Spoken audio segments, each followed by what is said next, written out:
Bienvenue chez Audible. I heard about you long before we met. You're winsome and you're young, at least that's what they said. Underneath your glitter and your gold, you can't deny.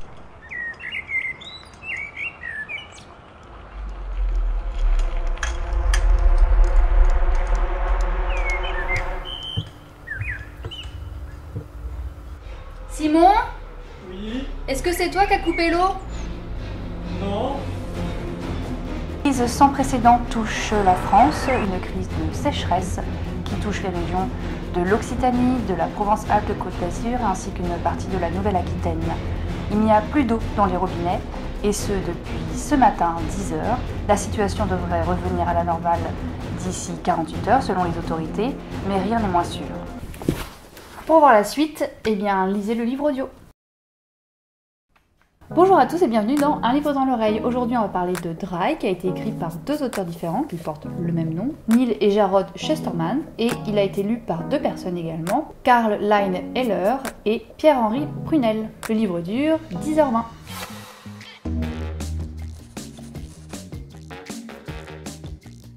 Ça se passe de nos jours en Californie. On va suivre Garrett, Alicia, Kelton, Jackie et Henry, qui sont des jeunes adultes ou des ados qui vont faire face à un problème majeur, une pénurie d'eau en Californie. En quelques jours, leur monde s'échappe pour un monde beaucoup plus sombre et ils vont devoir faire face à des choix un peu cornéliens entre aider les gens ou les laisser tomber pour leur propre survie. On est vraiment à situation extrême, réaction extrême. Et c'est un problème que j'ai trouvé assez intéressant dans son traitement puisque ça assez proche de nous dans le sens où effectivement les problèmes d'eau on en entend parler assez régulièrement et là on se retrouve dans un pays riche qui n'a plus d'eau, donc un peu, on pourrait très bien faire le parallèle notamment avec la France. On se retrouve face à un pays qui semble à l'abri et qui se retrouve en fait complètement abandonné. Au niveau de l'écriture, je dirais ni plus ni moins, ça s'écoutait bien. C'est pas de la grande littérature, mais c'est sympa. Il y a pas mal de passages qui m'ont fait pas mal rire. Ouais, j'ai vraiment lâché un petit rire toute seule là dans mon salon. Il y a beaucoup de suspense, même à certains moments j'étais en train de vérifier le temps de lecture qui restait pour savoir si c'était crédible ou pas que ce soit la fin. Donc là-dessus vraiment, ils ont bien joué. Les rebondissements, les actions qui s'enchaînent, les moments d'introspection, tout ça, c'est assez bien mené. Ce qu'il faut savoir aussi, c'est que donc les 4 personnages principaux les 4 ou les 5 ? Les 5 ? Ouais, bon.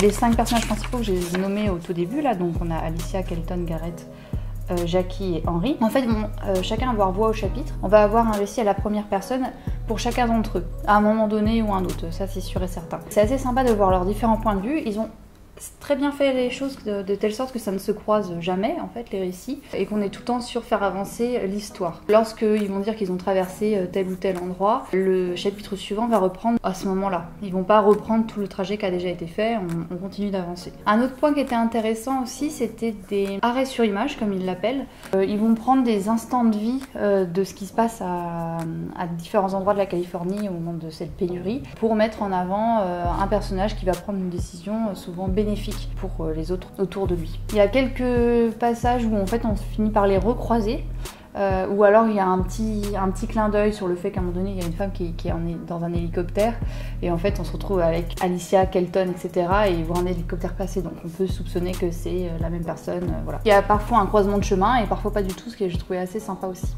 Ça aurait pu faire un peu penser à U4 d'une certaine façon. Salut, tu vas où en fait du coup ? Je me balader. Ok. À plus, salut.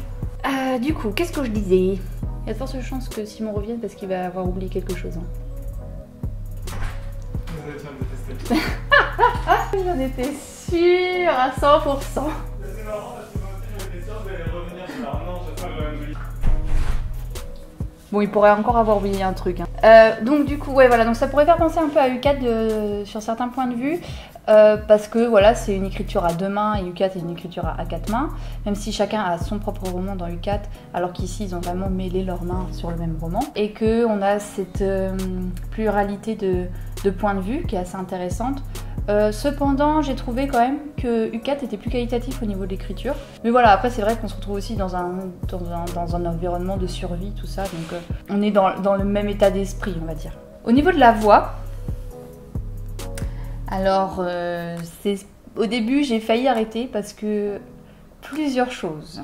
J'avais ce livre dans ma liste d'envie depuis un bon moment parce que j'avais trouvé le pitch sympa en mode survivaliste, il manque d'eau, etc. J'adorais la couverture aussi, je la trouvais trop jolie, donc je suis assez influençable avec ça, donc j'avais envie de le prendre. Mais j'avais jamais sauté le pas, et du coup ça fait au moins un an qu'il est dans ma liste d'envie. Et là j'étais en train de chercher un bouquin. Ah oui, je voulais prendre Lolita de Nabokov, je commence à le prendre et en fait il était en anglais. Je dis, oh, je vais pas me taper 20 heures de lecture en anglais, c'est bon quoi. Donc du coup, je me suis fait rembourser et j'ai vite fait pris un autre truc un peu au pif. Enfin, je me suis dit, ouais, c'est l'occasion. Du coup, comme je venais tout juste de me faire rembourser l'autre, j'ai dit, bon, allez, je vais garder celui-là et continuer. Parce que La Voix de la fille, au début, en tout cas, j'ai eu un peu de mal parce que c'était légèrement surjoué. Il y a eu le moment où je dis mais qu'est-ce que je suis en train d'écouter là, un livre pour enfants en fait. Du coup j'ai vérifié et je vois prix ado, je fais ah ok d'accord, donc je suis vraiment sur du livre adolescent pur et dur. Bon, des fois c'est sympa parce que les livres pour ados il y a quand même pas mal d'aventures etc, c'est assez sympa, ça s'écoute assez bien. Mais là au début bof quoi, et j'avais mis mon portable en version haut-parleur et j'ai Titi qui passe, il me regarde avec des grands yeux en mode mais qui est-ce qui est en train de parler là, elle a 12 ans la fille ou quoi. Et c'est vrai qu'au début moi je pensais aussi que c'était quelqu'un qui était très jeune et après j'ai appris qu'elle avait 16 ans, Alicia. Après on bascule sur Kelton qui lui pour le coup a une voix je dirais plutôt de la vingtaine plutôt que 16 ans alors qu'il est censé aussi avoir 16 ans. Donc là-dessus c'était un peu pas très bien. Mais après une fois qu'on s'y fait, une fois qu'on se met un peu dans l'idée, ça va, surtout que comme la voix fait aussi la voix de Jackie, elle essaye de prendre un air un peu différent et donc ça passe un peu mieux avec Jackie. Et quand elle fait la voix de Gareth, pareil, ça fait... En fait, c'est bien fait, mais ça fait un peu dessin animé quoi. Il y a de l'émotion, tout ça, mais bon, c'est un peu trop, j'ai trouvé. Donc voilà, peut-être qu'effectivement, quand t'es un ado que t'écoutes ça, ça va, mais je trouve quand même que ça fait un peu dessin animé sur les bords. Et donc j'ai trouvé ça un petit peu gênant. Ça a enlevé un peu de profondeur. Ouais, c'est ça. Ça a enlevé un peu de profondeur au livre. J'ai trouvé cette voix un peu enfantine quoi. Et c'est peut-être pour ça d'ailleurs que je trouve que U4 était mieux sur ce. En le comparant, je dis que U4 elle faisait plus profond et mieux écrit, peut-être parce que la voix qu'il lisait était un peu mieux mesurée. Au niveau de Kelton, ça allait, la voix était... ça allait. Ça contrastait pas mal avec Alicia parce qu'il mettait un peu moins d'engouement dans la façon de lire. Du coup, c'était un peu plus reposant et du coup, c'était assez agréable. Et on voyait quand même très bien aussi la différence parce que c'est la même voix qui fait Kelton et Henry. Et donc, on voyait très bien la différence entre les deux. En tout cas, si vous avez l'occasion de le lire, je vous laisserai apprécier la voix de l'oncle d'Alicia. Voilà, que j'ai trouvé... à chaque fois, ça me faisait sortir du roman, ça par contre.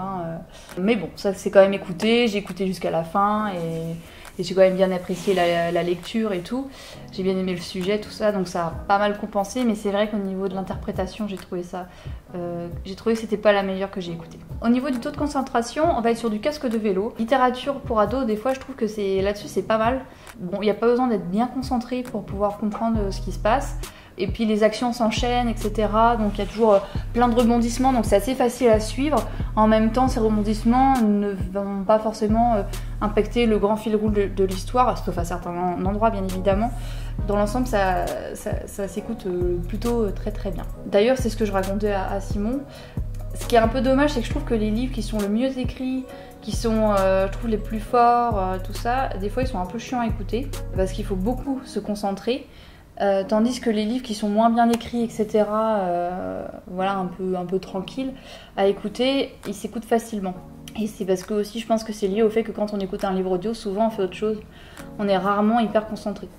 Donc c'est pour ça que finalement le livre de Pietraviva, que j'ai vraiment adoré, je trouvais ça super, pour 3 heures d'écoute, j'ai mis un temps fou à l'écouter parce qu'à chaque fois il fallait que je sois très concentrée. Et là d'un seul coup mes temps de super concentration se réduisent comme des pots de chagrin. Donc voilà. Alors que là, Dry, je l'ai écouté pendant que je faisais les coussins de la caravane, parce qu'on attend de retaper la caravane. J'ai écouté en faisant la cuisine, j'ai écouté en ramassant les figues dans le jardin. Enfin, en vrai, il y avait toujours un moment pour pouvoir le mettre en fond. Pour ce qui est de la partie un peu réflexion, ou des pistes de réflexion, on va dire, ce que j'ai bien aimé dans le livre notamment, c'était voilà, cette notion de sécheresse, d'eau, qui fait complètement résonance avec le Mexique, avec ces cours d'eau qui sont détournés, tout ça. Après, dans les grandes valeurs du livre, il y avait la notion d'altruisme, qui était très bien rendu parce que donc on a le personnage d'Alicia qui lui est très altruiste, qui a beaucoup d'empathie, qui veut aider et qui se retrouve face à des choix qu'elle doit faire qui sont purement égoïstes pour sa propre survie. Et là où ça devient vraiment intéressant, c'est qu'à un moment donné, quand sa survie ne compte plus, la seule façon pour elle de se battre encore, c'est pour quelqu'un d'autre, pour quelqu'un de sa famille.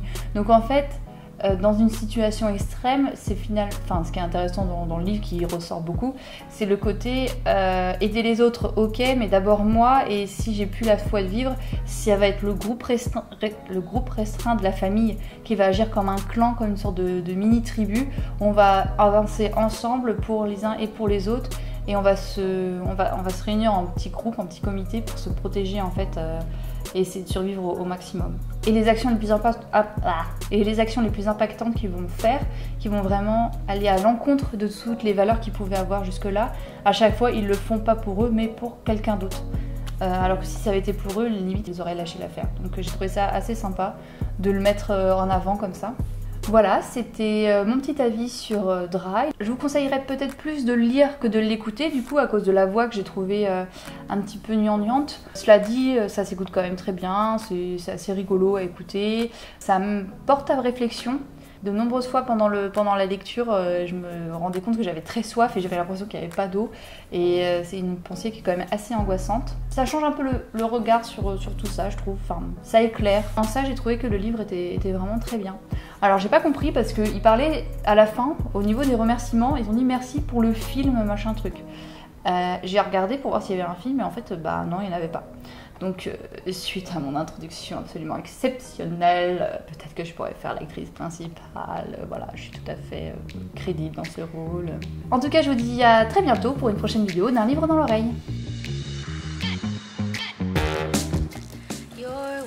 And you're young, at least that's what they said. Underneath your glitter and your gold, you can't deny the fact that you are